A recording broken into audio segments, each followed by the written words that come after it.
So we're going to pick it up here in Genesis 3. Now remember, Genesis 2 was this idyllic paradise, right? You had a very nice natural scene where people had all the food they needed. The relationship between the man and the woman and God, right? The whole community, all three of them was just great.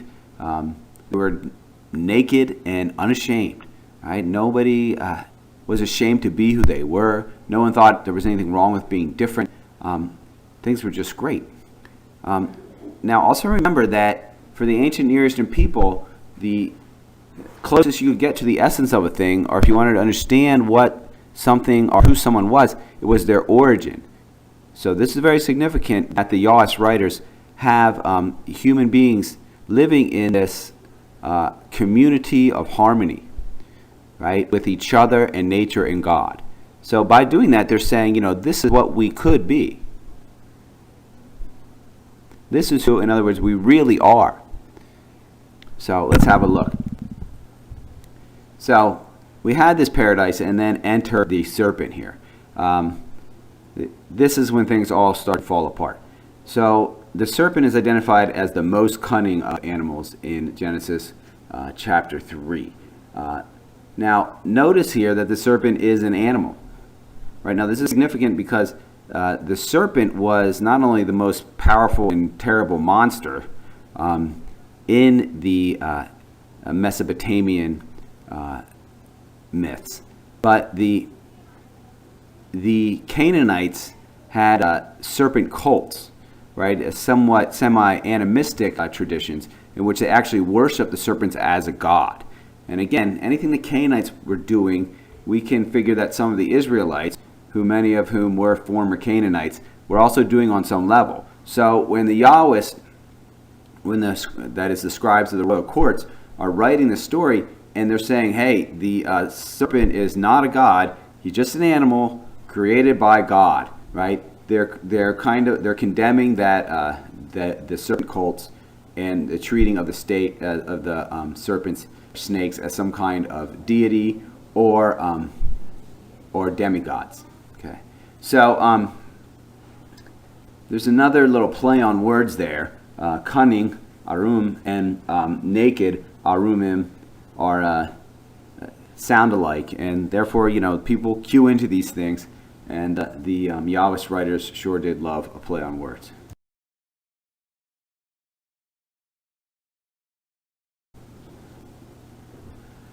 Okay, so, we're told that the serpent is the most cunning of all the animals, and the serpent is rather cunning in this story. First of all, he doesn't just come out and say, hey, God's wrong. You can eat from the tree of the knowledge of good and evil. What does he do? He kind of poses this challenge as a question. He said, did God really say that? This is a great thing to do if you want to change someone's mind, if you want to confuse or trick someone. You always kind of get them to question, hey, what really happened? And he doesn't pause it as an order as we see it's presented in Genesis 2, but he just says something he said, right? Also, he doesn't call God Yahweh. Now, in the translations here, in the scriptures that we have passed down from the first century Jewish community, there's no use of the word Yahweh, right? But the Yahwists probably used the word Yahweh. Later editors were not comfortable with that word because they thought that the name of God was too holy, that it shouldn't be said. So they used Adonai, the Lord. Okay, so when you see the Lord here in our new American Bible Revised Edition, know that probably the original text was Yahweh. All right, and again, use that as a substitution due to reverence for God and the holiness of His name. Right, and so the snake is, did he say any trees? He's just getting them to kind of like, well, think about what he really said. Do you think that's what he really meant? Why wouldn't he let you eat from any of the trees? And then, in other words, he's making it seem like not such a big deal somehow, and getting to kind of question like, what did God really say? What did he really mean? Why did he say it? Stuff like that.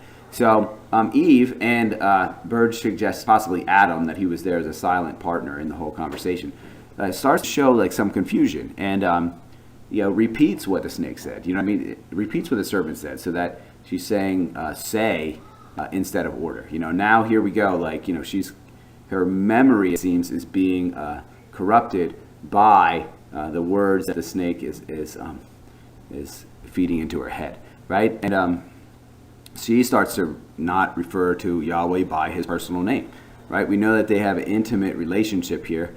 We'll see in the latter half of this chapter, it seems like God regularly comes down and just hangs out with them during the nice part of the day. But she doesn't call him by his name. She calls him God too. So you see there's distances there. Then again, she seems to be getting a little defensive, or maybe her memory's getting thrown off a little, because she adds to the account, well, he said don't eat or even touch it. That's not in chapter 2. But it seems like she is confused and getting defensive, and you can see the serpent is quite cunning.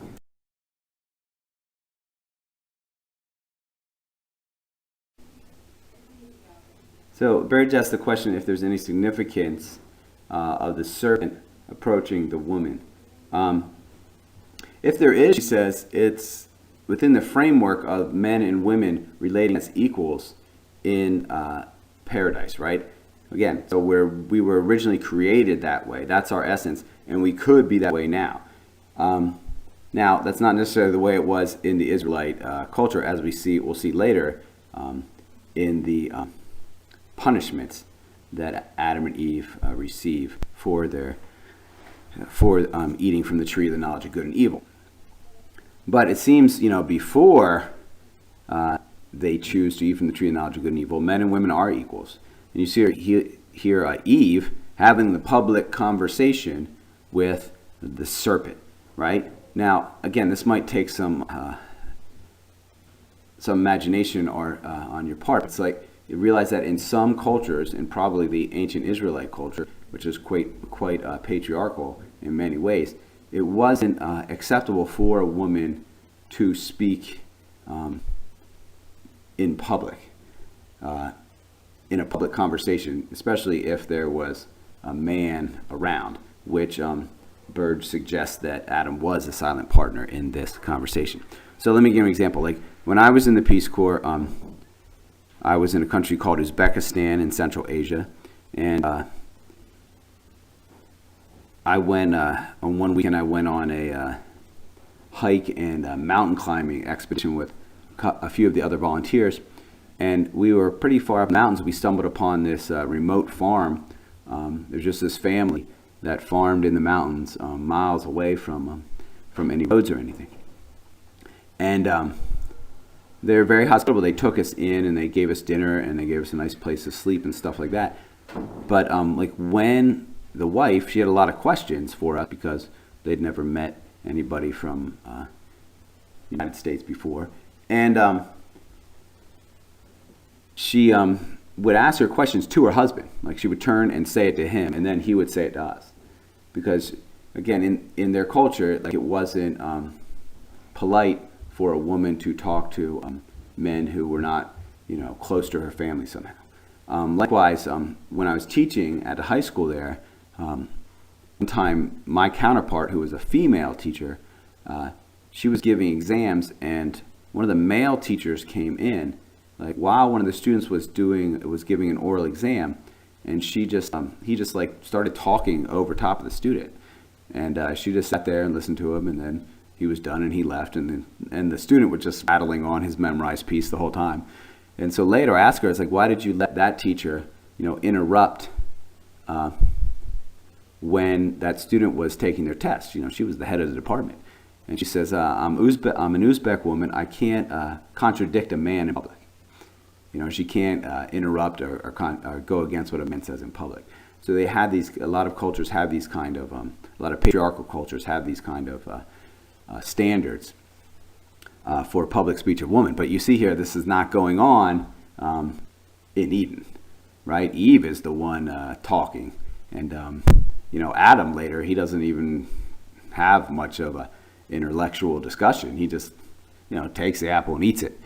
So you can see this could be understood as part of Jay's statement of original equality between men and women, right? Okay, so now the serpent, just kind of starts laying it on. He's loosened up her mind and confused her about what's going on, kind of planted some false memories in some ways. He's just going to start, giving her nonsense. He says, well, you won't die. Well, which is kind of true. They won't die right away, maybe like they think, but they will die a spiritual and emotional death of sorts, and they will eventually die of natural causes or however else they go out. He says, your eyes will be open and you will be like God, knowing good and evil. Again, not real. Not the way that they think, right? They don't understand what this idea of knowing good and evil for themselves really is. And they don't basically trust God at this moment. This is kind of like what the crux of the discussion is. The snake seems to somehow be getting them to think that like God is trying to keep something from them, like God doesn't want them to be as knowledgeable as him or something. And so this is where they're becoming very susceptible to a lot of trouble and hardship here.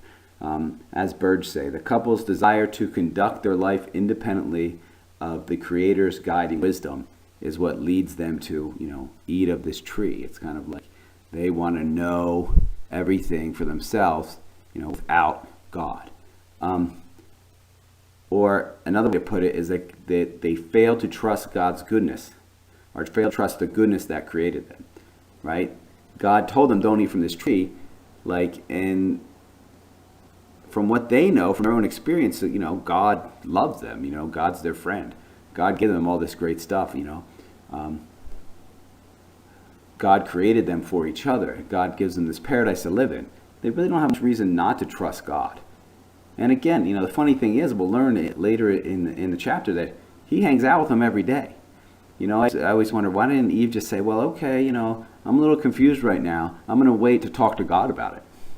Right? Wouldn't that have been a good move?